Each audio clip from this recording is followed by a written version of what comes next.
2019 meeting of the Abingdon Town Council. I'm not so sure why we have such a large crowd tonight, but I'm really glad you turned out to participate in your local government. Thank you very much. Kim, would you call the roll, please? Mr. Bradley. Here. Ms. Quetch. Here. Mr. Webb. Here. Ms. Patterson. Here. Mayor Pratt. Here. Derek Webb is going to lead us in the Pledge of Allegiance.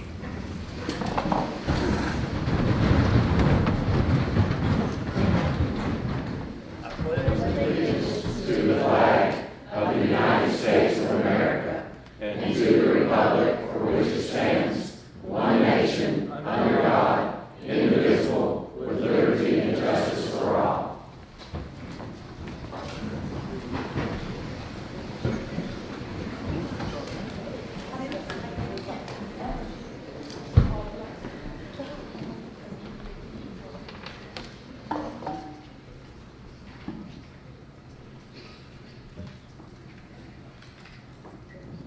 The first item on the agenda is public comments.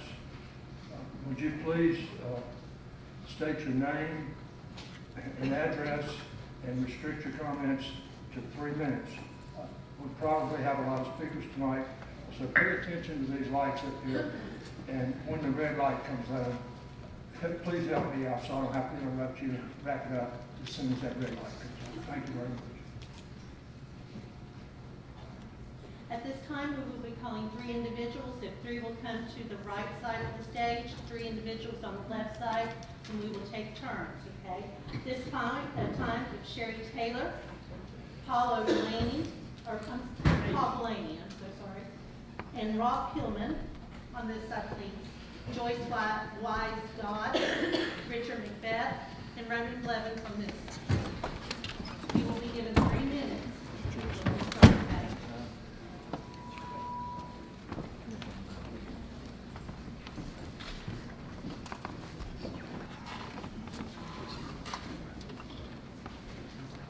Ms. Taylor.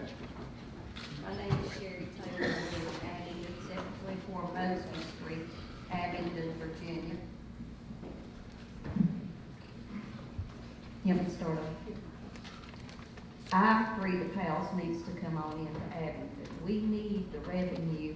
We need the so-called Friends of Abingdon that are not Abingdons needs to take their suitcases and go back where they come from. Our government is just unsettled. We are very settled, and we need the revenue. And we also have Excuse me, ma'am. I need to remind you that we need to be courteous to our speakers and allow them to speak. And please do not applaud or make any jeering remarks or anything like that. We want to keep a civil meeting and allow these speakers to speak and advise the town council on what we should do. Thank you. You keep it safe. Ms. Taylor, would you mind starting over so your future 3 minutes? Yes, ma'am. I am from Abingdon, and we as citizens need to have house come in. We need more revenue in Abingdon. We don't need these people coming in and telling us what to do.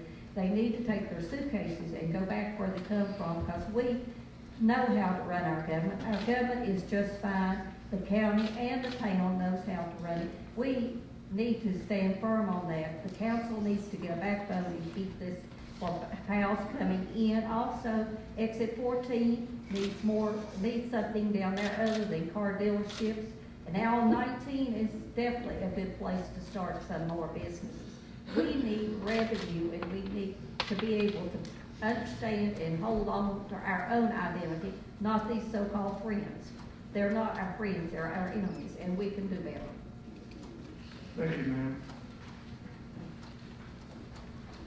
Joyce Wise Dodd, is the first speaker on this side. Good evening. My name is Joyce Wise Dodd. Can everybody hear me?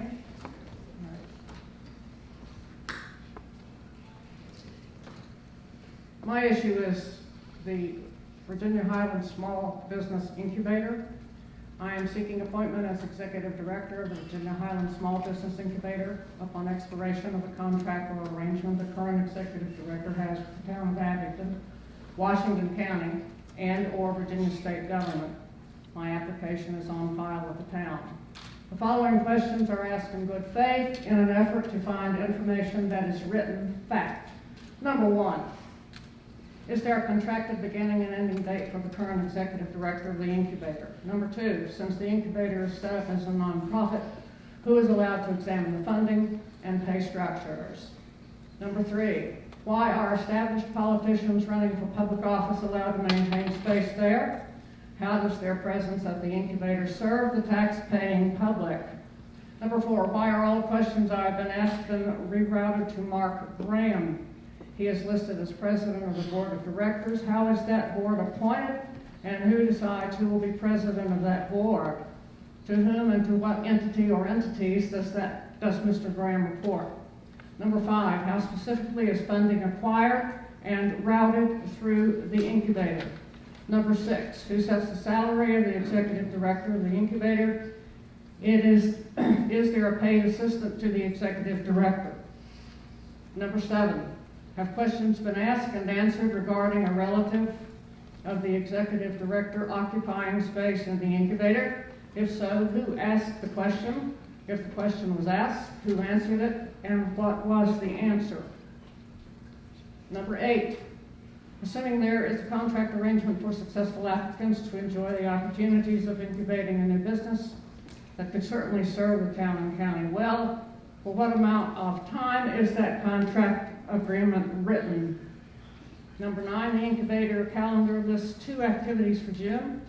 If activities occurred that were not posted, why then is the website not up to date every day? Number 10, why is it so difficult for an inquiring citizen to get truthful answers about the Virginia Highlands Small Business Incubator? How much time do I have? You can wrap up real quickly, ma'am, if you wish. This is the beginning of my letter. I won't read all of it. It's a letter to all of you. Attached is my resume and numerous letters of recommendation regarding businesses I have worked with and lived throughout my career as a strategic thinker and mission collaborator. My goal is to bring fresh vision to the incubator and a brand identity that will serve as a model for the numerous other business incubators throughout Virginia. I'm a native of Abingdon, grew up on West Main Street, have known most of the wonderful citizens of this small town throughout the years, and hope to become part of that outstanding history. The future of our community lies with both old and new hearts who want Abingdon to be the best place to live in the United States. Thank you, ma'am. Thank you. Our next speaker is Paul Blunt. Paul Blaney, 195 Stonewall Heights, Abingdon. I'm talking about the PALS issue. I speak this evening in behalf only of myself, and I'm not for or against PALS, just trying to put things in perspective. I'll address 2 matters. First, the argument that PALS should be welcomed on the grounds that we need to be business friendly. Until 2000, I lived for 23 years in a small city elsewhere. From that experience, I see the matter of attracting new business in a complicated light.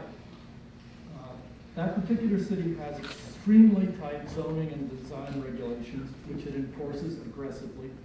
As a resident, I sometimes found the enforcement infuriating, and no doubt some businesses did too. Still, those very codes contributed to the kind of environment that made the city a business magnet and an economic powerhouse. You may say beggars can't be choosers, to which I would say Abingdon is no beggar. Nobody should get a free pass simply because they are a new business. Enforcing our own rules fairly can have long-term economic chaos. Second matter is the anger that some people have apparently directed at the Friends of Abingdon, who already got a hint of that. Though I am not a member of that group, I am on their mailing list and see what they're up to. And I see them as part of the solution, not the problem.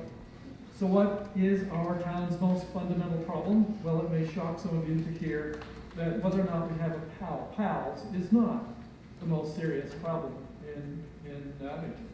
It's that as a town we are very small, but we have just one very large, very important, very wealthy employer, Food City. It's not Food City's fault that it's the only one, but it is.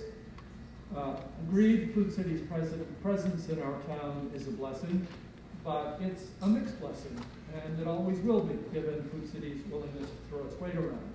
We will always need a group of citizens who serve as watchdogs, people who make sure that the town council and the town's manager's allegiance is entirely to its citizens, and who insist that no retailer, no developer receives insider treatment. Before the autumn of 2015, Abingdon had no active watchdog group. The town leadership got way too cozy with Food City, and as a result, the Meadows is not nearly as well conceived of the development as it could and should be. Friends of Abingdon rose in the wake of the turmoil created by that cozy relationship. If you don't like Friends of Abingdon, don't just snipe at them. Set up your own watchdog group. But just make sure that your group never, ever lets itself become an arm of the Food City conglomerate or any other special interest. If your new group does remain truly independent and critical and skeptical and truly oriented to making sure the town lives up to its own stated goals, you'll probably find that it's mostly doing what Friends of Abingdon is already doing. Thank you, sir. Richard McBeth. Hello, I'm Rich McBeth, 1139 Panorama Drive. A couple things. From the Declaration of Restricted Covenants that was put in place on January 20th, if you look at section 9, or sorry, page 9, section 6.2, minimal design requirements, there is no stated thing about color. All it states in there is about it needs to be followed by materials of natural clay, and public right-of-way should be composed of natural clay, brick, or natural quarry stone products. Nothing about painting. It does say it's one thing about painting. It says painted smooth face concrete block, wood, or architect. There's other materials differing from those as primary or secondary materials may be utilized. So there's none. Now the Planning Commission approved it. And this should be all of it is. There's no basis for this suit whatsoever, because they're not in the historical district at all, and I hope and pray they never will be in the historical district. The historical district has a specific thing that they need, and it's in a specific part of this community. We don't need to enlarge it out to put the sheriff district in a place where you're having businesses and everything else of that sort. The other thing I want to bring back up is I'm still like to, sorry I haven't been here a few times because of doctor appointments and such conflicts with my other volunteer work. But I still like to hear about, I'd like to readdress bringing up, moving the voting day from May to November, just like it has been with the surrounding communities. The cost of this town, it costs this town about $2,600 plus. There's no difference by moving this. There's no difference of having this done than the school board. So the idea is saying, well, it's going to be political. It's not, because you're all independents running. And you're no different than the school board. And the school board's done in November. So we want more people coming. The only time there had times when the number of voting people came out is when Mary Meadows came up. Most of the time, you're dealing with maybe less than 500-600 people coming out to vote, and we've got about maybe up to 1,200 people came out to vote with Mary Meadows. There's 8,000 people in Virginia, in Abingdon. It says let's just say 50% of those are voting age. That's 4,000 people. So you're saying less than 500 people are going to make the decision on everything that goes on in this town. I think that's wrong. Because you never advertise about the vote that coming out. It's on Tuesday and work day, and it's not even in their normal voting places. It's downtown. So I hope that you take on that and make that choice. Thank you. Our next speaker is Rob Hillman. Good evening. My name is Ralph Hillman III. Address is 824 Barter Drive, Abingdon, zip code 24210. My neighbors asked me to come in support of PALS and against the Friends of Abingdon. If you all decide to vote with Friends of Abingdon and kill pals, we would ask that you send them a bill for the lost revenues and to apologize to the workers that lost their jobs. We're not communist New York City that killed all those Amazon jobs. Thank you. Have a good evening. Our next speaker is Roman Blevins. Hello, my name is Roman Blevins. I live at 25123 York Drive here in Abingdon. I've called Abingdon my home for many years. And just reading the headline in the Bristol Herald Courier last week when it stated, "There's no good reason to stop Pal's from bringing its signature restaurant design to the Meadows." And while there have been some pretty comical statements about the whole issue on social media, this is in fact a serious matter. Our town manager, Jimmy Marani, is quoted in the paper stating that Pal's will bring in approximately 60 new jobs and generate nearly $220,000 annually in tax revenue for the town. Pal's alone would bring $1 million to our town in the next 5 years approximately. And just imagine what Abingdon could do with the $1 million Pal's will generate in that time period. We could renovate dilapidated shopping centers and revitalize our downtown. I, along with every other person who calls Abingdon home, want to see our town continue to flourish. This money will help us continue to be a competitive business environment, thus bettering our town for the future. The Planning Commission has already approved of the design, and online petitions numbering over 2,500 people have signed demanding that Pal's come to Abingdon. Even those in neighboring communities are excited about the prospect of not having to drive all the way to Bristol for their favorite meal. And Abingdon has always had a great small town USA feel. That environment is what attracts so many visitors here each year. And what is more American than baseball at a new sports complex, hot dogs, and a peachy tea? Pal's will be a great asset to our town, both for residents and visitors alike. So let's stand in favor of good food and a great business operating in our town. Thank you all for your time. Thank you. Our next three speakers, Stephen Spangler, Kathy Lowe, Dara Moss, please, John Krieger, Sidney Ball, and Ethan Sproul.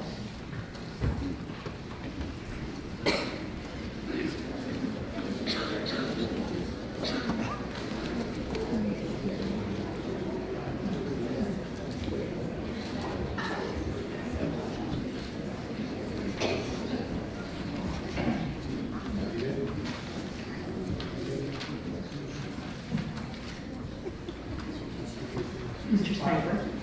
My name is Stephen Spangler, 38 Compton, Bristol, Tennessee.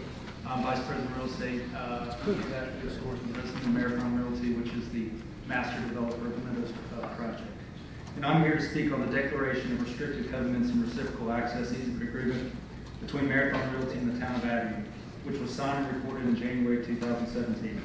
This is not a town ordinance as being argued by the Friends of Abingdon, but is effectively a development agreement between two adjoining property owners, one of which happens to be the Town of Abingdon. It can be modified and canceled at any time by agreement between the parties if they feel for the betterment of the overall project. I'm very familiar with the document and its intent, as I helped draft it in 2016. The section being debated is 6.2, which covers the underlying design requirements of the project. This section outlines types of building materials that are allowed and further quantifies on how much of any building said materials are required to be utilized. This section was never meant to govern architectural design or color, but simply to require quality structures via utilization of quality materials. When we met with Mr. Crosby and Powell to review the opportunity of the Meadows development, these building requirements were discussed from day one, and they understood what would be required to meet this development obligation. They in turn made the decision to construct this proposed Powell's location fully out of brick, which represents a significant cost increase to them versus their typical block building. It is the position of Marathon as drafter and party to the agreement and master developer of the commercial portion of the project that the approved Powell's plans, with brick painted their trademark blue color, meets the requirements of the declaration and should be allowed to move forward as already submitted and approved. Thank you. Our next speaker is John Krieger. My name is John Krieger. I live at 138 William Street here in Abingdon. I'm a native of Abingdon. I have never lived anywhere else but in the city limits of the town limits of Abingdon. And I think that it brings it to your attention that the town manager has already made a statement that we could create new jobs, create almost $250,000, $220,000, it's a little short, not much. And over 5 years, we have $1 million. I'm in favor of PALs, and I think most of the people in there are in favor of PALs. I appreciate what you said, Mr. Bradley, in the paper the other day, that it's not in the historical district, it doesn't even border the historical district.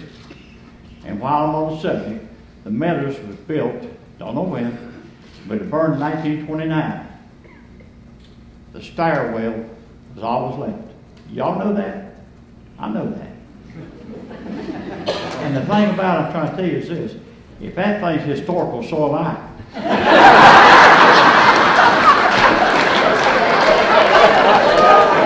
Because it was not completed back to its original restoration until 1933. That's the year I was born. And let me tell you a little story. The house I was born in, I live as close to, I'm standing here at that wall over there. I am truly an Abingdon native, and I am truly your friend. I voted for a lot of you. You better take notice. I can't vote against you. But I'm a pal of pals, and I hope we welcome pals to Abingdon. And when the thing permit was issued, everybody knew the signature color of pals. What's the big deal? They knew the signature. Why did they question it then? Mr. Bradley says it, and I say it. It's not in the historical district. I don't think it ever will be. If it is, I'm in the historical district on William Street. Thanks for your time.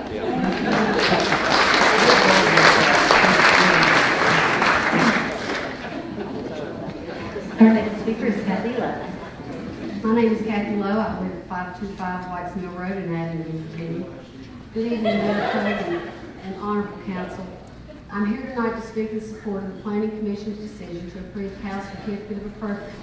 I want to start by saying that I understand the difficulty 5 council members have making decisions for 8,200 citizens, and I know that council usually only hears from folks when they are upset. I had a whole list of facts that I thought were valid reasons for this council to approve the teal-colored PALS building, but I decided at the last minute to change my comments. During the whole controversy of the last 2 weeks, I spoke with many people about the facts as I recalled them. About Cook Street not being listed in the overlay, about the joint development agreement being the governing document, about a franchise having the ability to use the brand they paid thousands of dollars for to build. Then I remembered a quote, and I'm going to have to clean it up just a little bit because it came off of a TV show called Justified. Clean it up, not your style, Kathy. Yeah, I know it's hard for me, but I'm going to try, Mayor Craig. If you wake up in the morning and you run into a bad guy, he's a bad guy. If you run into bad guys all day long, you're the bad guy. Once that aha moment hit me, I realized that this ongoing issue has drawn us all into being a bad guy at one time or the other. The previous councils did a great job most of the time, but I do believe we could have all done better when the development announcement began. Our intent was to support an economic development project that would create revenue streams for the town, that would keep people off the interstate headed to the Pinnacle or to the Dom's Tar Sports Complex. During our analysis of the project, several financial professionals, including County Treasurer Fred Parker, David Rose, and Jimmy Sanderson, all assured 3 different town councils that the revenue projections were solid, and they have encouraged the Abingdon Town Council to move forward. New revenue streams would keep real estate taxes low and help address challenging road conditions and pay for something that would be beneficial for our youth. I understand probably better than most of the folks here tonight that all government decisions have to go through a process, and that tonight is part of that process. I also believe that the Town Council has the authority to grant special exceptions and variances if necessary. It is time to let go of the frustrations of the past 4 years, use our knowledge of past successes and mistakes, and move forward with plans that will complete the big picture vision for Abingdon citizens, whatever the color. If you will indulge me just a minute, I would like to ask those here in the audience that support the PALS building and their signature brand teal blue to please stand.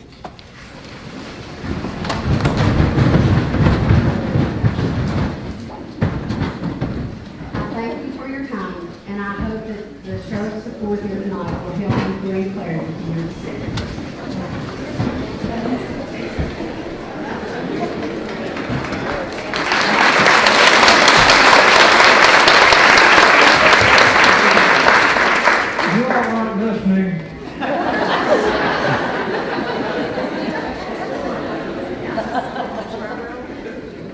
Our next speaker is Sidney Vaught. My name's Sidney Vaught. I live at 853 Panicella Drive. How do you follow that act? Anyway, I have no affiliation with Pals other than occasionally a couple of hot dogs and a big tea. But Pals is not only a great regional chain, it's our regional chain, and it's also, what many people don't know, is highly recognized in chain restaurant sales around the nation as one of the best managed firms in the country. It has excellent reputation for the food, has a reputation for service, reputation for excellent training for its people, and it's a great corporate citizen in its municipality it serves. So I speak in favor of teal. The teal color is their trademark, like the arches and certain other people we won't mention. And they rely on that to attract customers. They should have it. I see no reason that they should have a brick building with crappy little plastic Doric columns on them to try to maintain some semblance of beauty and rustic town quality at Mary's Meadows, because that ship has sailed, folks. Thank you.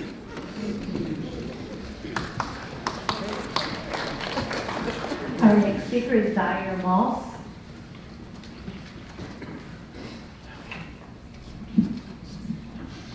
My name is Dyer Moss, 167 Hill Drive, Abingdon, Virginia.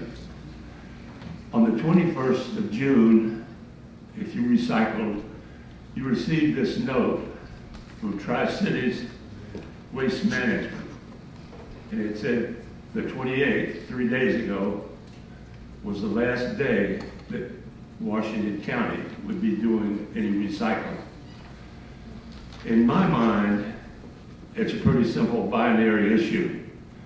You're either part of the problem or you're going to be part of the issue and part of the solving this whole issue. Now, I would like to suggest to you that you form a committee, and not just of yourselves, but also citizens from this county that can meet and try to solve this problem so we stop just destroying our own nest. Thank you. Our next speaker is Ethan Sproles. Thank you. Our next three speakers, Steve Smith, Mary Haviland, and David Winship.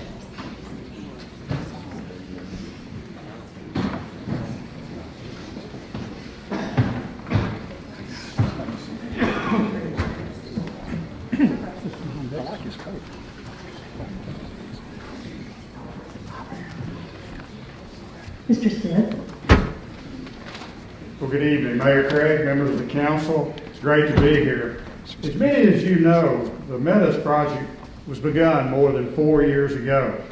Now, during that 4 years, a great deal has changed here in Abingdon. The town council has completely turned over. The town manager has changed 4 times, and we've had a couple of town attorneys. No offense to any of you, but there have been a couple of constants here in the town. Now, one is our company, Food City, and our commitment to this project. Another constant in this journey has been the Friends of Abingdon and one of their leaders, Joe Levine. They have opposed this project from day one, and they have opposed this at every point during the development. First, it was stated that the retail development was located on the Creeper Trail, which was obviously not true. Then it was an issue with the view shed, and we agreed to create berms and protect the view, complete with landscaping. Then it was Indian graves and pollution from the youth from the interstate. Then slave graves come into play. Many of these points included court challenges. And now we're here today in this room to talk about the color of a building. These folks will tell you that they're not against PALs, but I can tell you that they are, because it's part of the Methodist development and everything it stands for. This group has cost the town hundreds of thousands of dollars, if not more. And were it not for their many attempts to attack the project, our youth would already be playing ball, and we would have created hundreds of jobs and millions of tax dollars for both the town and the county. One of the reasons that this group is so against PALS is because PALS is a very popular regional fast food restaurant that alone is projected to cover approximately 1/3 of the bond service for the sports complex. With our flagship Food City store, our retail and other lodging commitments, this development is going to be hugely successful.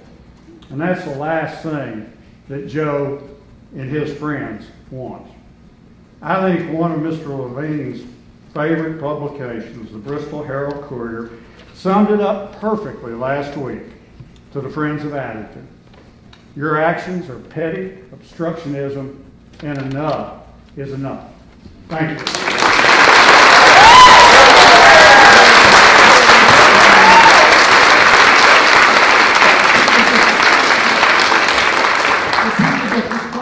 I would like to respond by saying,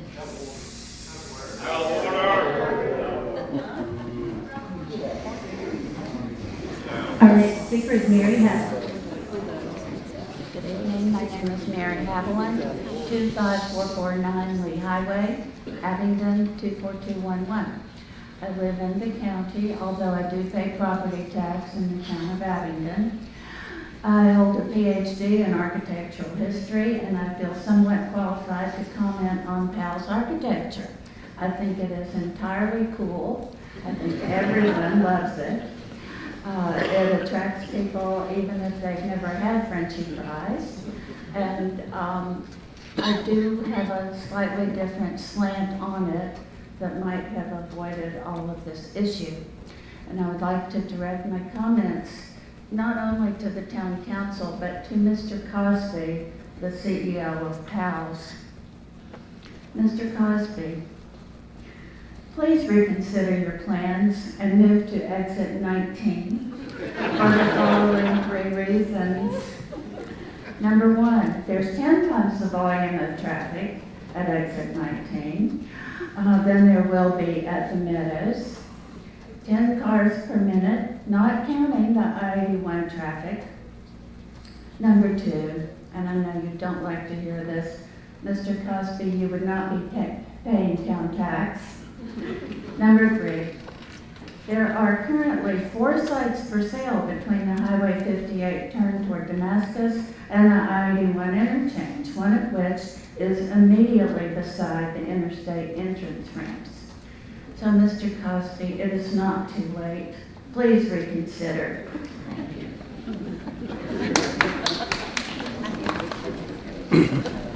If the next 3 speakers will come up, Chris Walters, Becky Caldwell, and Kristen Young. Mr. Winship, you have the floor. My name is David Winship, 951 Timberland Court, here in Abingdon. I think it's very appropriate that we're having this town council meeting in a theater because it is a show with a predetermined script. I remember when the zoning ordinance that was previously developed to try to, as a way of controlling the entrance to the look of the entrance to the town. Now, there's been a reference to a 2-year agreement, but some 10 years ago, an ordinance was developed to try to get the entrance to the town more in keeping and a semblance to the historic nature of the town. But with our current council and the previous council, I see that those approaches to development are no longer in vogue or in force. Mr. Mayor, you have expressed the opinion that the town has been perceived as no longer business friendly. But in my opinion, Abingdon is extremely business friendly. Town council has not only bent over backwards, but it's bending over forward to accede to the requests and eventually the demands of the money business interests. Tom Robbins wrote a novel titled Another Roadside Attraction. which had in it a giant hot dog as a visual symbol. And I think that Abingdon now has embraced that as a new direction, to change from a town which has embraced the visual nature of its historic roots to a contemporary interstate exit town, complete with big and little boxes, plastic signs, and corporate images. Mr. Mayor, I know that you once had concern about how Cummings Street would handle this new development's traffic. Well, last time I passed the Pals at lunchtime in Johnson City, the line extended off the property and into the breakdown lane of the highway. And I think that breakdown is a good description of this show. Thank you. Thank you, sir. Our next speaker is Chris Walters.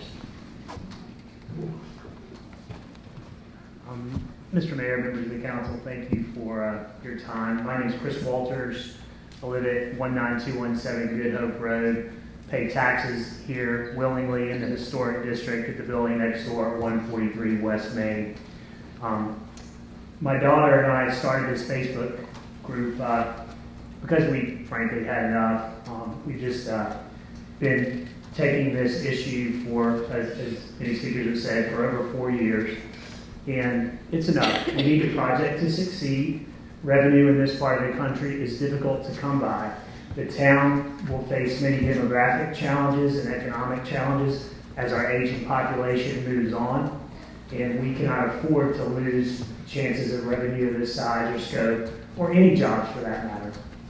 As a member and a tenant of the historic district, I willingly paid $3,000 in the last month to build a conforming sign for the district. And I don't mind that one bit, because that's where I am and where I choose to locate my business. What we're ultimately talking about here is a shopping center next to the interstate and a lovely local business who's willing to locate in our area. So thank you for your time. Appreciate all the turnout from our friends here. And I wish my daughter, who sort of started the group, could be here, but please give her a round of applause. Sorry, Mr. Mayor. Thank you.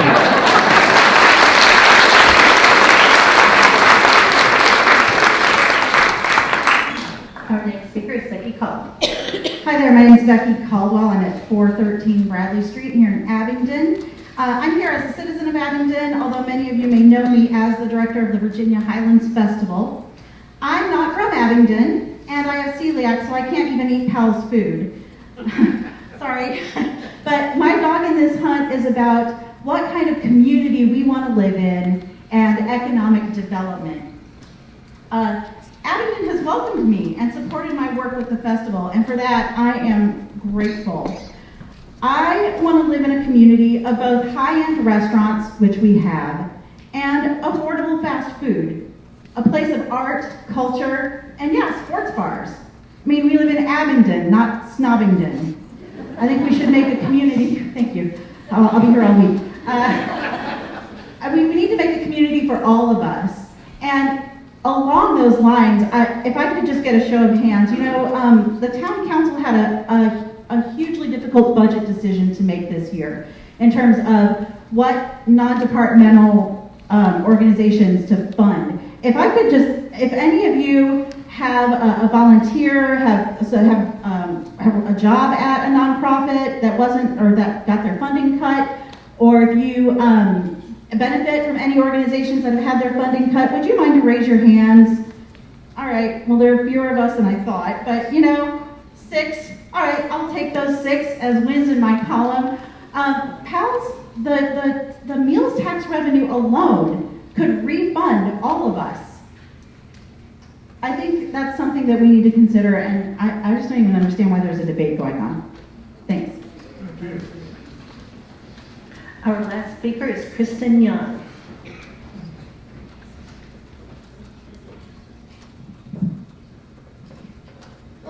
Hi, I'm Kristen Young, and I live in 13093 Holly Lane in Meadowview, Virginia. And I come to Abingdon about every day to do errands. And I have a little dog named Finley. He's a Scottish Terrier. And I'm speaking on behalf of him and his mother, me. we would like the town council to consider putting a dog park in the meadows. There is a dog park that's near the Coombs Recreation Center, but it's kind of not dog friendly because it's on a hill, a high incline, and it is a long way to go to exit 7 to their park where they have a dog park. And they do, at exit 7, that dog park is in a complex where there are sports fields, which is what the plan is, to put the sports fields into the meadows, and that would be a very good location for a dog park. So thank you very much and for listening, and I would just like to add that in addition to considering putting the pals into the meadows, if you could please consider putting a Chick-fil-A into the meadows.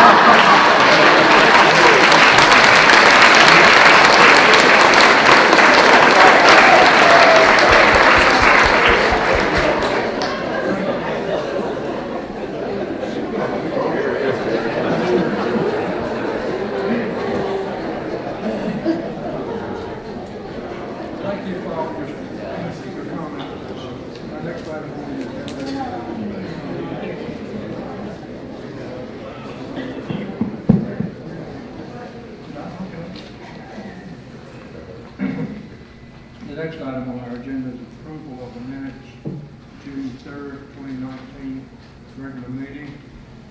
Are there any corrections to the minutes? Mayor Craig, if there's no corrections to the minutes, I'd like to make a motion to approve those minutes. Motion by Ms. Patterson to approve the minutes. I'll second that. Second by Mr. Webb. Kim, call the roll, please. Mr. Bradley? Aye. Ms. Quetch? Aye. Mr. Webb? Aye. Ms. Patterson? Aye. Mayor Craig? Aye. The next item on the agenda is a resolution of the Council for the Town of Abingdon honoring and recognizing Wayne Miller for his dedication to the Virginia Creeper Trail. Jane Deering and Lisa Quigley will read the resolution.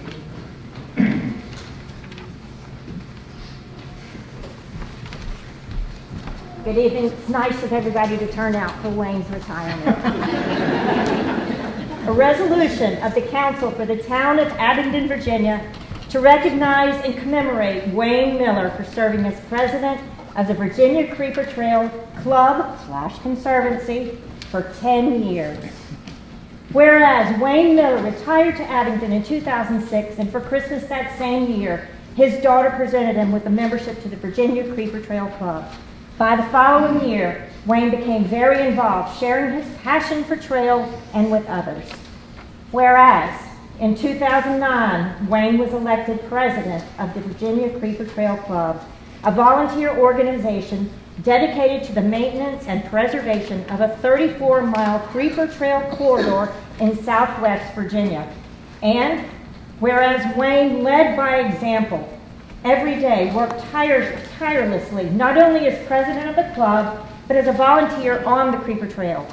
With more than 100 individual trail projects to his credit, including installation of interpretive signs, memorial benches and picnic shelters, station painting, trail cleanups, trestle maintenance, washing toilets, cleaning birdhouses, and over 1,000 volunteer hours dedicated just on the trail.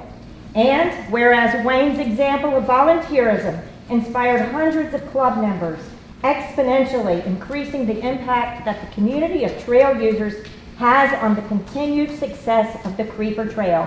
And whereas in Wayne's characteristic, low-key way, his talent for encouraging ideas and ultimately consensus among divergent groups has benefited all of us that appreciate the significant role the Creeper Trail plays as one of our most important economic drivers in Southwest Virginia.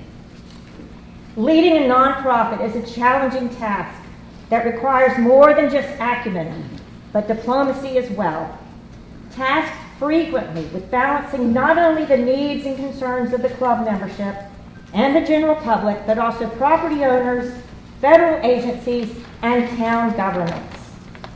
Wayne listened closely and spoke thoughtfully and with intention, ensuring that all stakeholders participated equally in decisions, and as a true steward of the trail, always returning to the decision that was best for the Creeper Trail.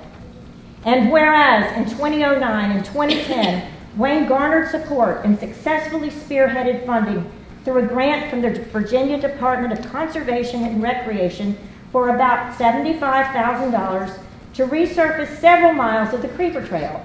This work also included installation of safety signs and other trail rehab work. This significant accomplishment was completed with the help of dozens of volunteers that Wayne recruited, organized, and managed. Not only did Wayne's efforts and personal contributions to this project illustrate a classic example of the benefit of public-private partnerships, it demonstrated to all the difference a small group can make for the common good. And whereas during his tenure as president, Wayne's accomplishments have been many. In 2014, the Virginia Creeper Trail was recognized nationally by the Rails to Trails Conservancy and inducted into the Rails to Trails Hall of Fame. This meritorious distinction is direct evidence of the significant impact Wayne's leadership has made. And whereas one of Wayne's last accomplishments of his leadership was transitioning from the Virginia Creeper Trail Club to the Virginia Creeper Trail Conservancy, a move that will better define the Creeper Trail Conservancy's public role as trail advocates, chief promoters, and patrons of the trail, as well as significantly broaden the Virginia Creeper Trail Conservancy's fundraising profile and ability. And whereas, for the foregoing reasons, as well as those that are still yet to be realized, the Council of the Town of Abingdon, Virginia, hereby commends and extends gratitude, recognition, and accolades to Wayne Miller for his role in the Virginia Creeper Trail Club and his commitment to serve the community and a true Creeper Trail ambassador. Now, therefore, be it resolved that the Council of the Town of Abingdon, on behalf of the citizens and entire region, observe and celebrate Wayne Miller's dedication to the Virginia Creeper Trail Club. Thank you.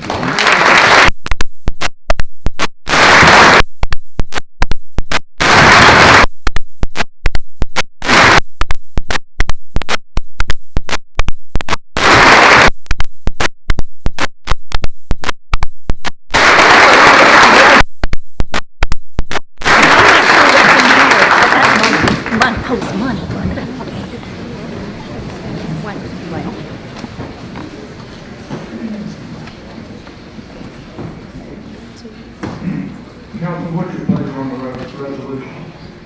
Can Wayne say something? Did you want to say something? Yes, I just wanted to say thank you, Jane and Lisa, for those kind words, and thank you to the council.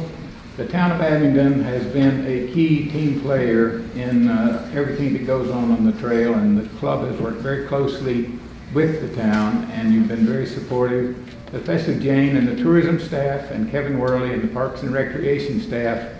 We couldn't do anything without this kind of teamwork, so thank you all. The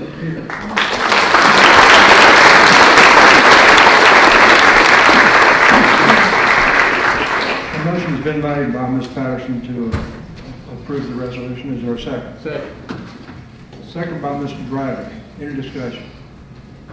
Kim, call the roll, please. Mr. Bradley? Aye. Ms. Quetch? Aye. Mr. Webb? Aye. Ms. Patterson? Aye. The Mayor Craig? Aye.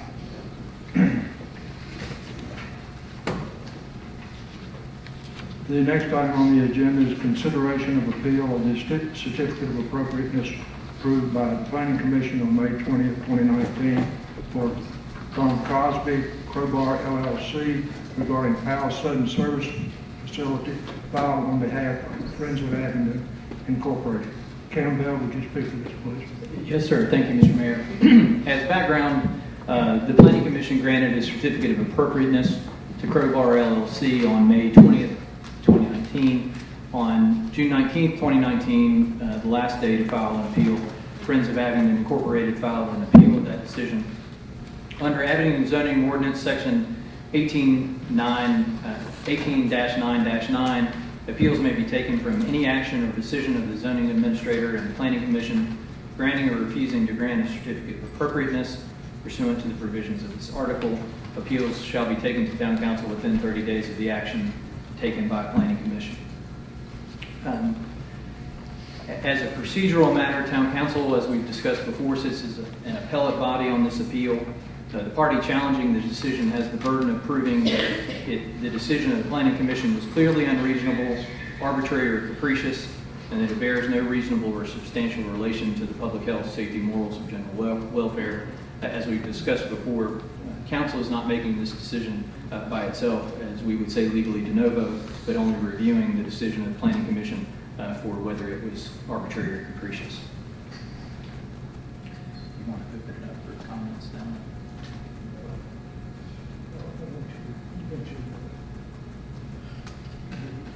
As I understand it, we're going to give the opportunity for Friends of Abingdon Incorporated to make a statement. If they are here, we've been advised by email that they did not plan to attend. Is there anyone from the Friends of Abingdon here that wishes to present the appeal or speak to the appeal? Okay. I'll recognize Mr. Crosby, if he is here to speak for House Southern Service Incorporated.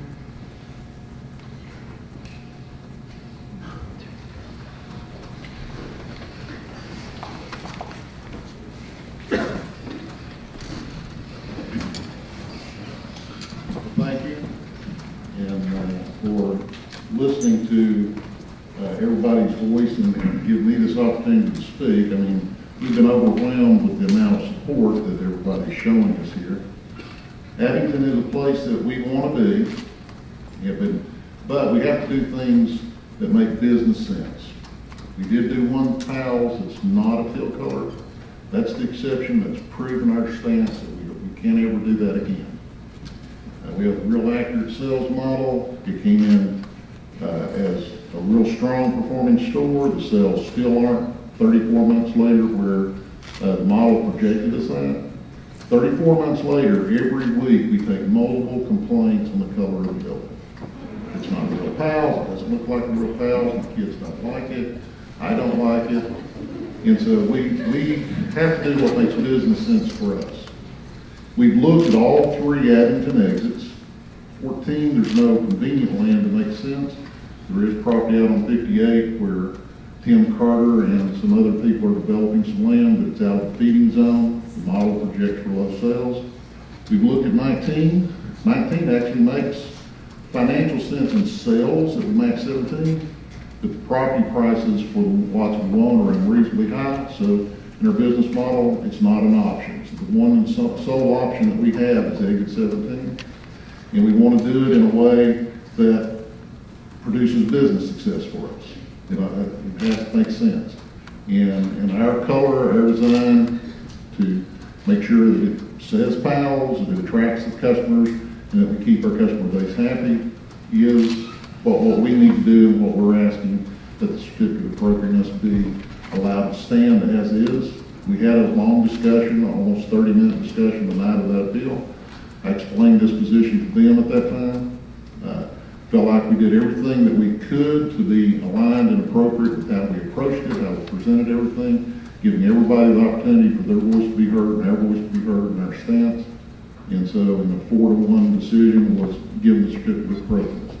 And so we do feel like that needs to stand. That's what we're asking, is that you deny their appeal so that we can move forward with the project. If there's any questions or anything, I'd be happy to answer them for you if I didn't address something that was on your mind. Council, any questions? All right, there are no questions. All right, thank you. Thank you, sir.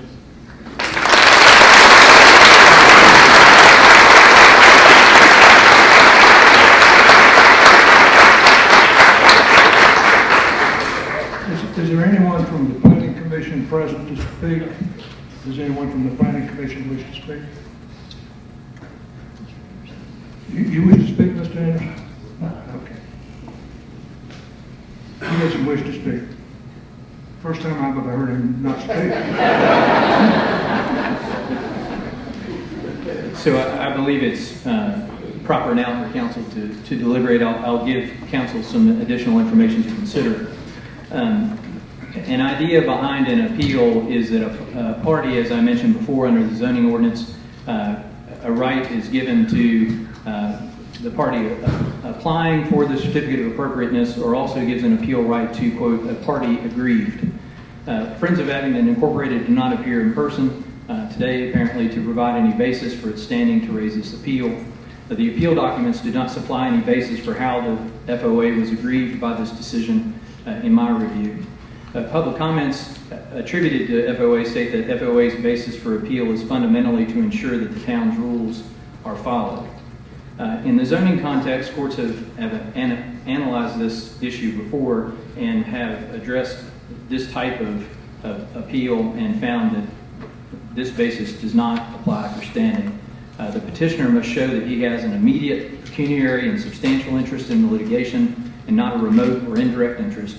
It is not sufficient that the sole interest of the petitioner is to advance some perceived public right or to redress some anticipated public inquiry when the only wrong he has suffered is in common with other persons similarly situated. The word aggrieved in the statute contemplates substantial grievance and means a denial of some personal or property right, legal or equitable, or imposition of a burden or obligation upon the petitioner different from that suffered by the public generally. So seeking to enforce the rules by itself does not appear to be a personal or property right, but rather at most a perceived public right. As a result, it does not appear that the FOA have standing to support the appeal. The town manager received a document today from the Friends of Abingdon purporting to be an amended appeal. There does not appear to be an attempt to file the amended appeal. It was handed out in a discussion meeting with town representatives, and as part of that discussion, and no attempt was made, as I'm aware, to file it, but merely a discussion about whether it was proper or not, and the remedy was proper or not. But in any event, it appears that the purported amended appeal dated July 1st, 2019 is untimely pursuant to Abingdon Zoning Ordinance Section 18-9-9. That must be filed within 30 days of the decision of the Planning Commission. We're well beyond that date as of today.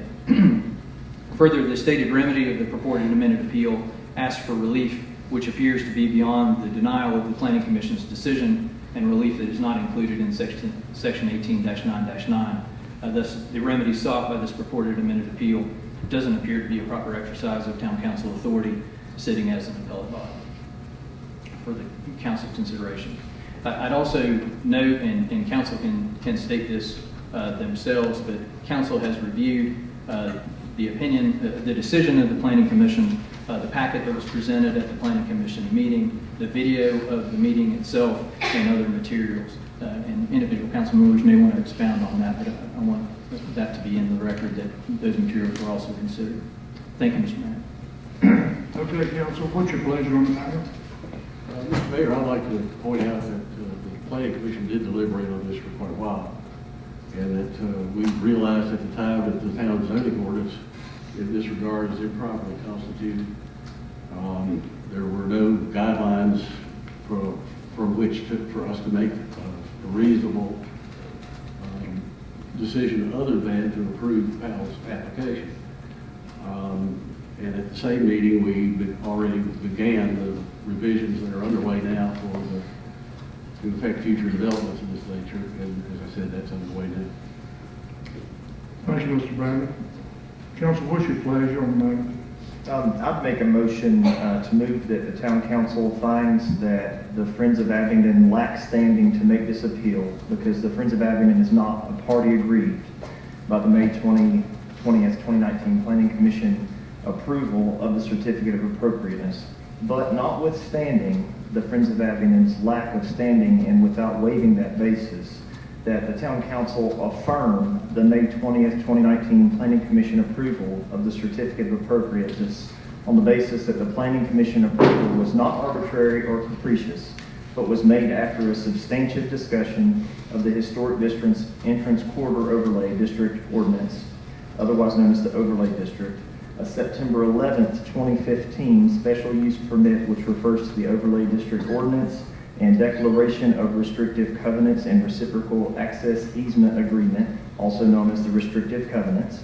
And further, that the Planning Commission decision was not arbitrary or capricious as applied to sections 18-9-8C1 regarding coordination of the buildings in the development, section C6 regarding trademark designs, the special use permit which refers to the overlay district or the restrictive covenants.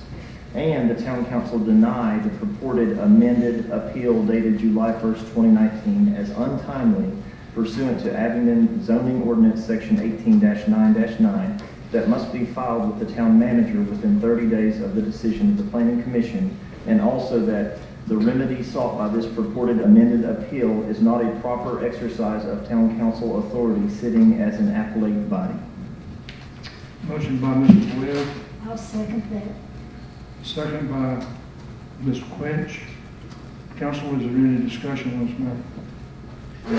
Mayor Craig, I would like to say something. I think that I want to thank you all, first of all, for coming out tonight. We appreciate you all exercising your rights for your speech.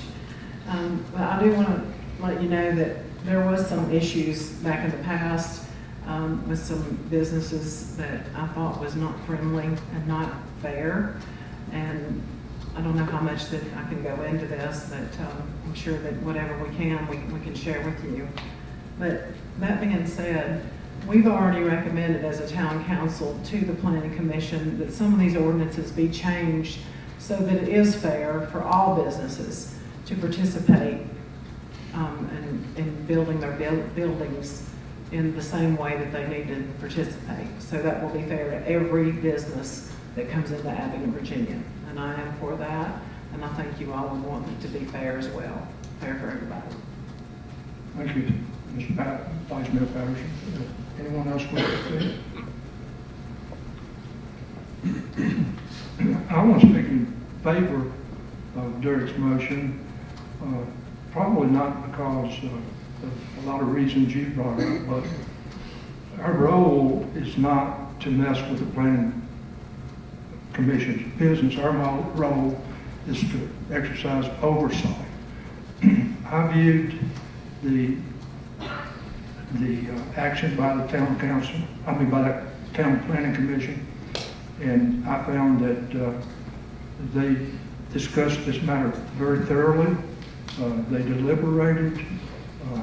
They took everything very seriously. They acted in a professional manner. I also support this because it is beneficial to the town, and I don't think that it violates any ordinances. I've reviewed our ordinances. I've reviewed the Friends of Abingdon's petition, and I find no evidence whatsoever that the Planning Commission acted in an arbitrary and capricious manner, and I will thank our Planning Commission for the fine job that they're doing. Any further discussion? Kim, call the roll, please. Mr. Bradley? I'm going to abstain because I voted on this matter already in favor of panels.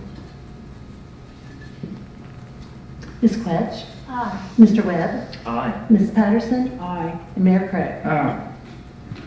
Motion passes to support the Planning Commission.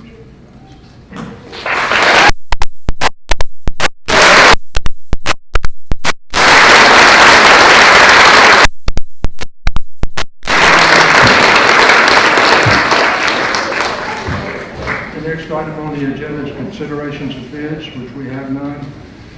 The next item is report from the town manager.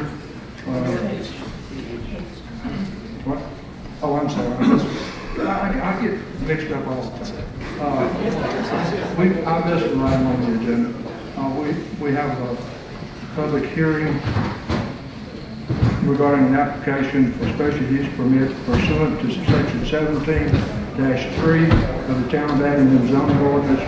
Proposed construction of automobile repair, reconditioning and body shop, currently zoned M1 industrial business located at 550 Lowry Drive, tax map number 018-20-2. Yeah. Jason, we'll wait just a minute until people clear out.